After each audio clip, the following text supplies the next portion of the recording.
Siap, gerak. Siap tempat, gerak. Assalamualaikum warahmatullahi wabarakatuh. Masuk.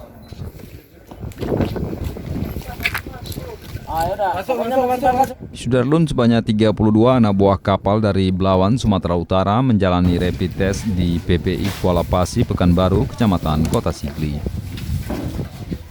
ABK tersebut berlayar ke Pidi menggunakan kapal motor sumber samudra dengan tujuan TPI Luk Kuala Tari, Kecamatan Kembang Tanjung Pidi, guna mengambil daun pinang untuk dijadikan perangkap ikan di laut. Namun karena kondisi di tengah pandemi, petugas tim gugus COVID-19 memeriksa 32 ABK dan 1 tekong dengan alat rapid test untuk mengantisipasi wabah corona. Satu persatu ABK diperiksa mulai dari pengecekan suhu badan hingga pengambilan darah.